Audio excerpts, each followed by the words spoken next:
Well, I already know your name, so you don't have to spell that for me. Oh, okay. If you want to start out by telling me, well, what was it like this morning to kind of receive this honor?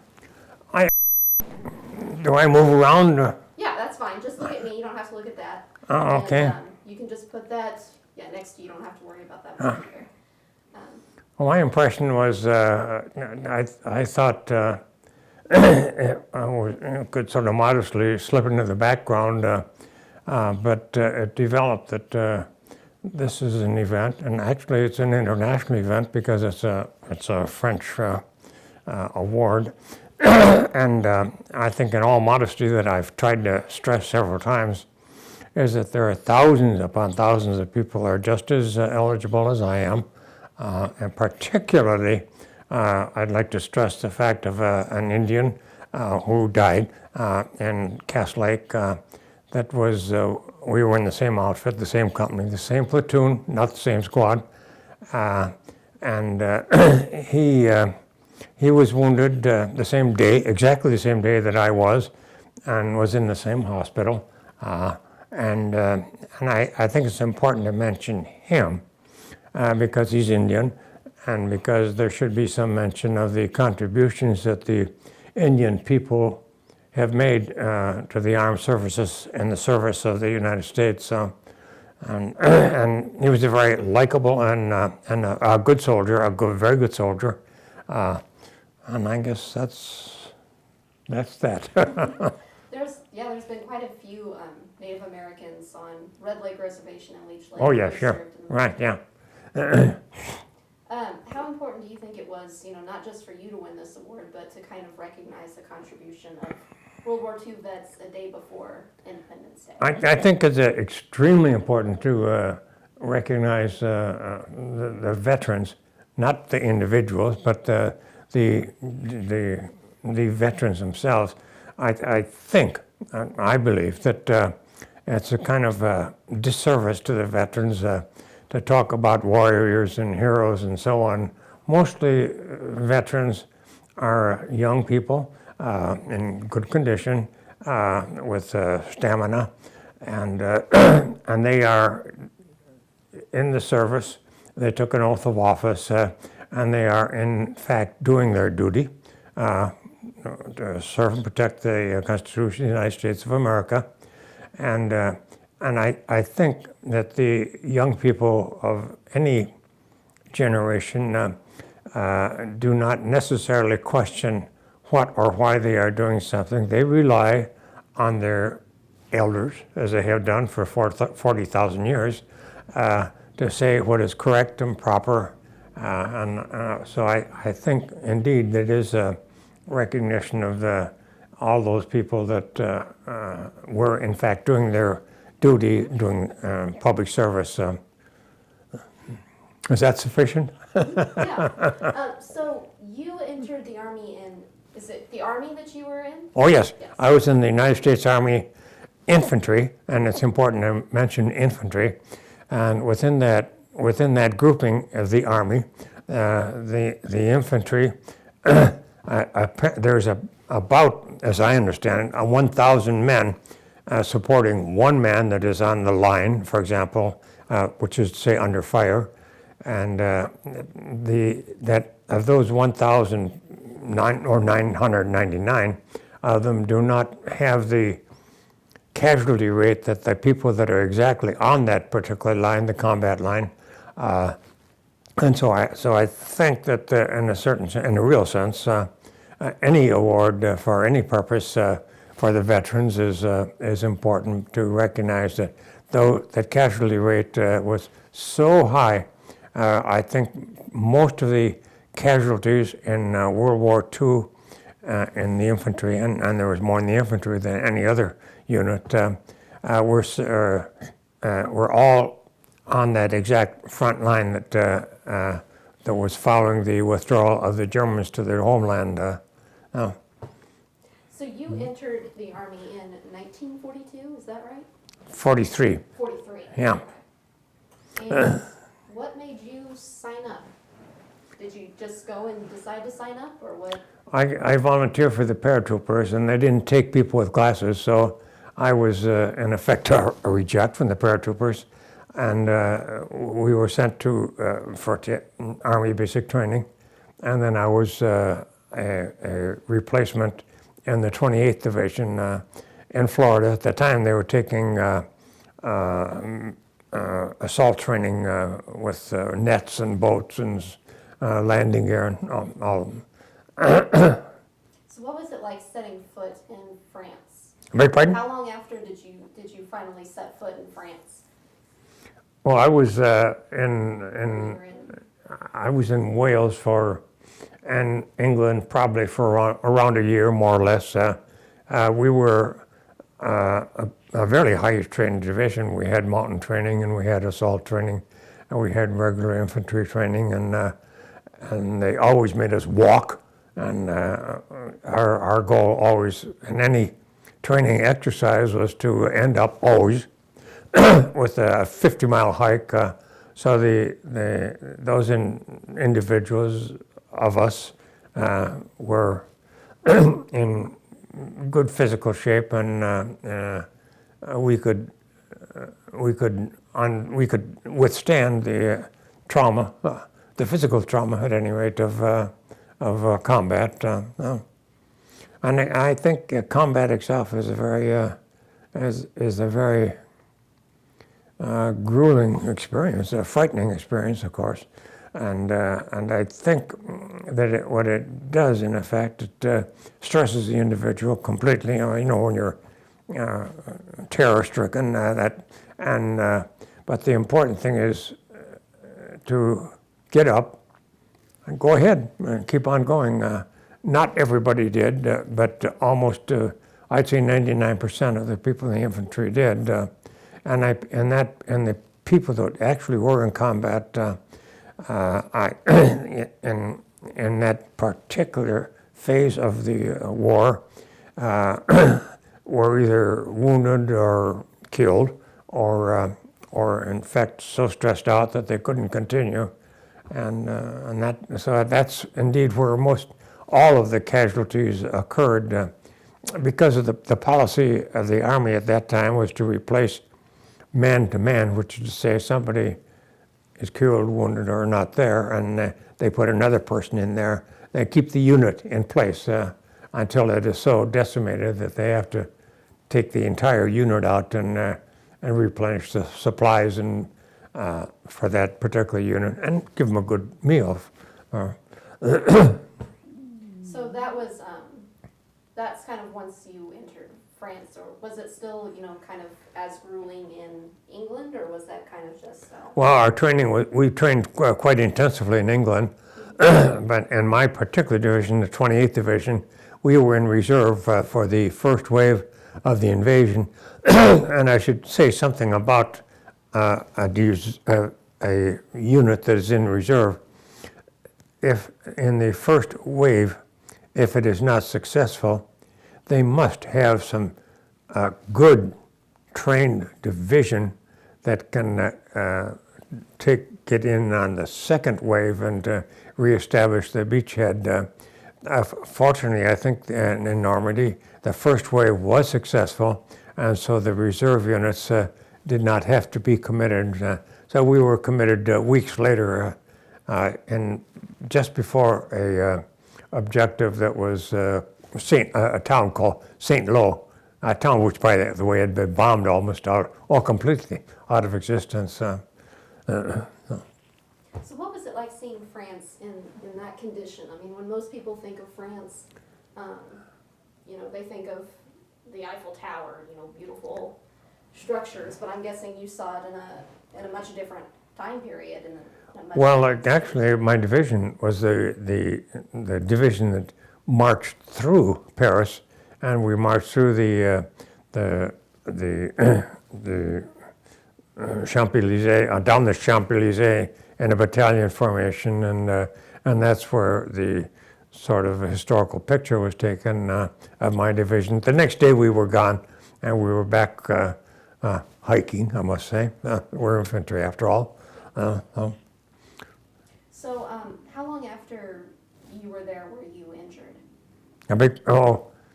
I'd say I think we were committed in I think in July, some period in July, and I was wounded on September 15th, the same time as my Indian friend was, and same day exactly. He was, and we were in the same hospital. Was that a, kind of a worse day for, people being wounded, soldiers being wounded, or was that kind of the norm? Was that just a day like any other when it started out? I'm not following you. When that day started, I mean, was it a day like any other? Did you? Oh no, we were I think a day in advance. We were supposed to attack the Siegfried Line, which was terribly important. We were told and heavily fortified. We were to, and the 7th Armored Division was supposed to support us. They never showed up, but we went and we'd had assault training for pillboxes, which was the first line of defense on the Siegfried, and they had all kinds of preparations for that in training. In actual practice, we didn't have anything except our rifles and small arms equipment. But you were injured just as your. Yes, I was injured. I was by a machine gun. Do you remember much of that? Beg pardon? Do you remember much of that? Oh yeah, sure, yeah. I remember how surprised I was that I couldn't walk, and in the hospital they pulled a bullet out of my heel bone that.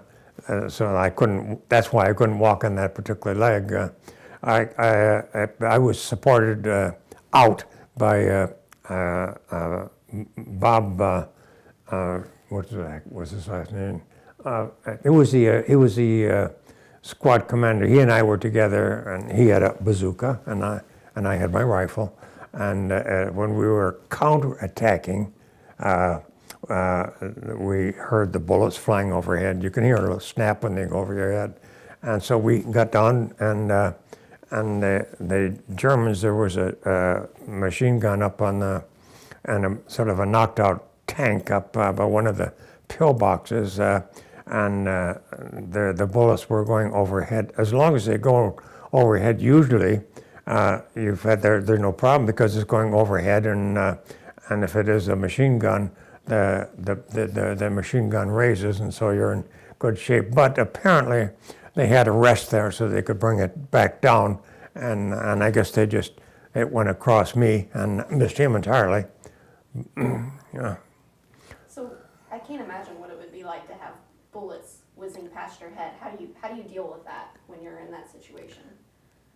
I think there's a degree of adrenaline working, and I think in such moments, I think there's a kind of heightened sensation, and almost like the colors are more bright and the sun is more shiny, and I think you hear better, see better, and I think it's sort of almost a sort of out of body experience.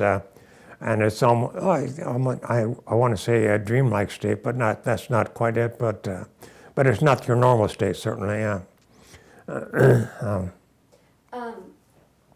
Fright is a very important part of it.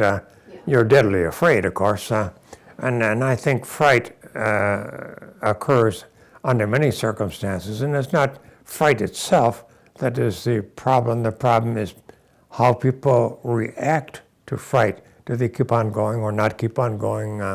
And that's, I think, the situation with most people that have been in combat under some degree of stress. A lot of soldiers, I mean, we're hearing more about post-traumatic stress disorder every day. I mean, do you think that, maybe that's becoming more noticed now? And do you think that's, I think it's it's a different type of warfare now.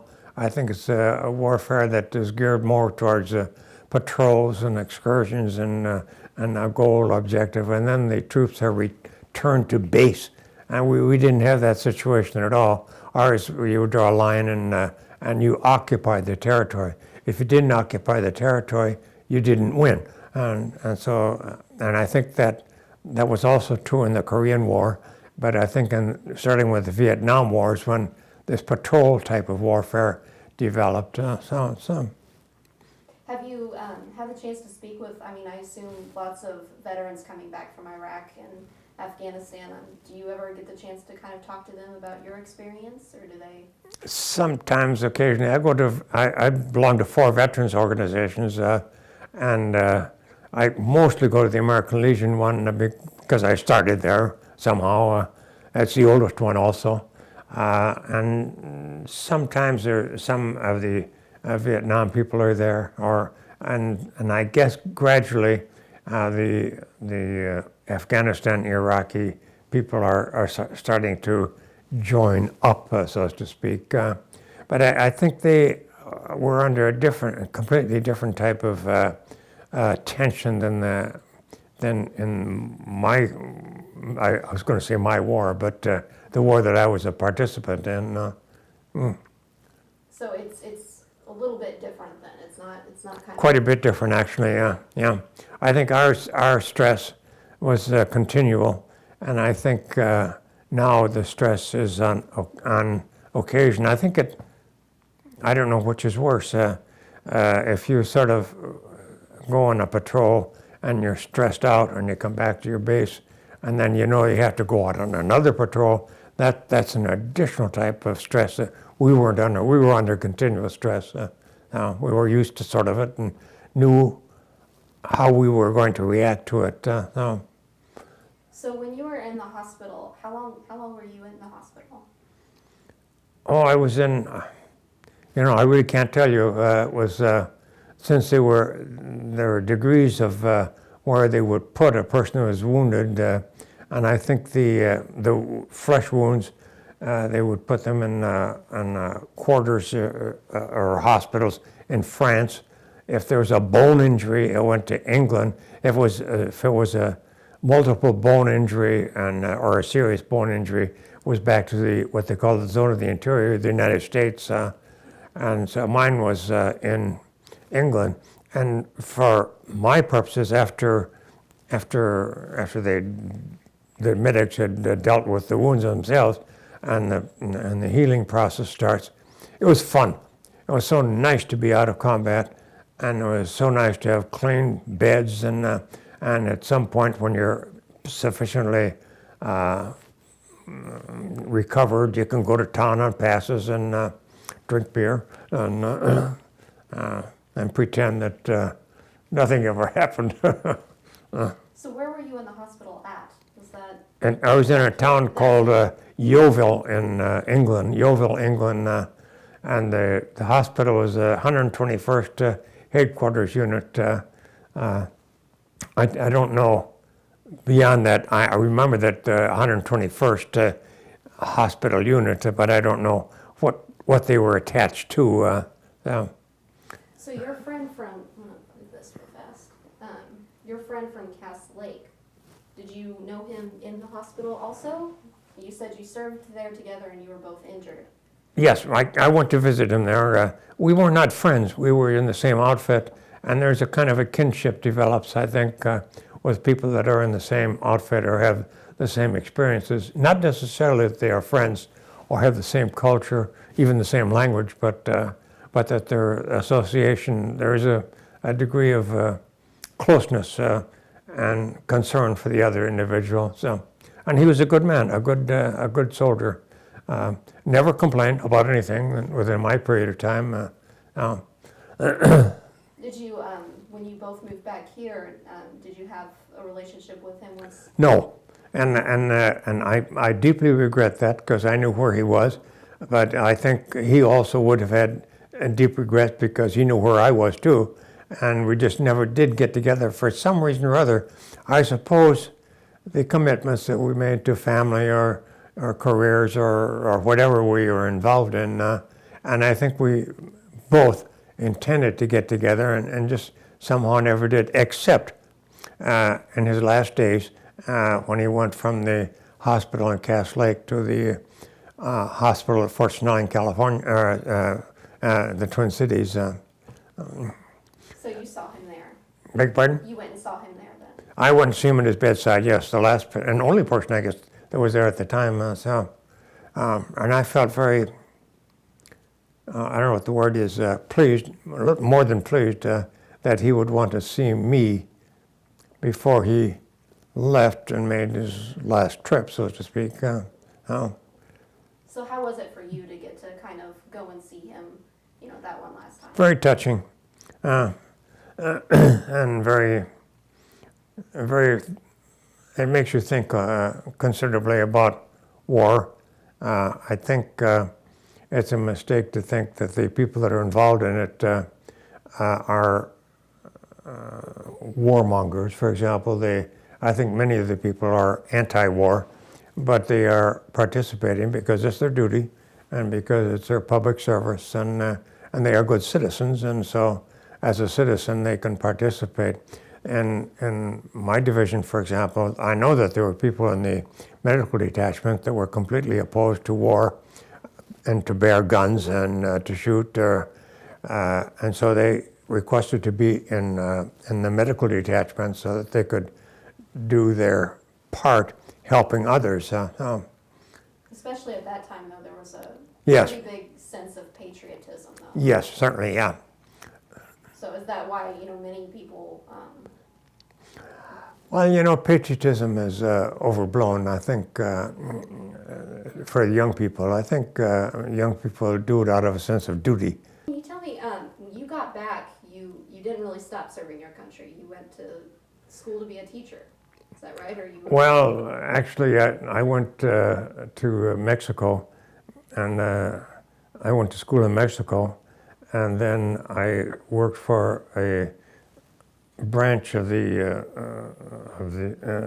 Bureau of Animal Industry. There was an attack in Mexico of the hoof and mouth disease, and I was a bilingual translator, inspector, and that for about 3 years, I think, something like that. So you speak Spanish and French also now? Spanish. Just Spanish. Yeah, yeah. They I wave my hands for French. Okay. I like French food too. So, when did you come back here? And because I know you taught at Bemidji State. Or to Bemidji, or would have been, let's see. I taught public school for 12 years. So I had experience teaching in California and New Mexico, and in St. Paul Central, and Matamidi, and Matamidi High School. And I went from Matamidi High School to 2 years in teaching in college in River Falls, Wisconsin. And from there I went back to Mexico to school, and from there came to Bemidji State University. So that's my history. Yeah. So how rewarding is it to work with students and kind of to work as a teacher compared to working as a soldier? What was... I don't know. I think to be a good soldier is to be a good companion, which is to say, don't take your prejudices out on somebody else. And I think since you're meeting people with a different culture, a different language very often, different attitude, different geography, and completely different backgrounds, adjusting to another person, I think was very important for a soldier. And I think they did it automatically without even thinking. And I think the same thing, in a sense, happens in a classroom. And I think teaching has the immediate objective of whatever the material of the classroom is, but there are long-range objectives also. And as a Spanish teacher, one of my long-range objectives was that well away from the classroom and the use of the language, that there would be an attitude that the language learning experience was a pleasant one. And I tried to be pleasant with my students, and also that their memories of the language study was pleasant and would influence them to have an attitude or an awareness of the Spanish-speaking countries. And what got you interested in Spanish then? I don't know. I think it was when I grew up in the age of the radio, and I liked the Latin music at the time. There were three types of music. There was Latin music, and there was Western country and Western. They were separate, and I just liked it for some reason or other. Maybe it was maybe you're just anticipating that. I was in the Merchant Marine, and I was in the Caribbean area, so also I was in a Spanish-speaking area, and after the fact, I indeed did want to learn the language of the countries that had at least a port knowledge of. Scotty Allison said today that he knew you while he was in college at Bemidji State. Who? Scotty Allison? Oh, Scotty, yes. Yeah. Scotty was, I was an advisor in his fraternity. I knew Scotty very well, yeah. And I admire Scotty's organization and how well he accomplished it with this presentation today. So how was it to kind of see all of those people that, your family and all of your friends and, these people that you've been a mentor to? It's sort of heartfelt. I'm so pleased to see my family because I've lived 45 years more or less in Bemidji, and my substitute Patrick has been in my substitute family. But I think the geography and changes in our political system and the changes in our culture have sort of driven family units apart. And so I was just deeply appreciative of my family coming up here. So. You had a packed house this morning. Pardon? You had a packed house this morning. Oh, yeah. Like a lot of people showed up. Oh, wow. Were you surprised by that or taken aback by that? No, I think there was a good campaign program preceded it. There were ads in the paper and so on. What do you think that does for veterans coming home now to see people still being honored for their service, even after such a long time? I would think what is important to remember of the veterans coming home is that there's some continuity. That the Veterans Administration, for example, which has an excellent, I think, excellent history of dealing with the veterans for 3 wars anyway, or many wars, and that they are treated well after the fact as people thought of them during the wars. If that makes sense. Yeah. Well, I think that's all I have for you. Unless you have anything you want to add. Is there anything I'm forgetting?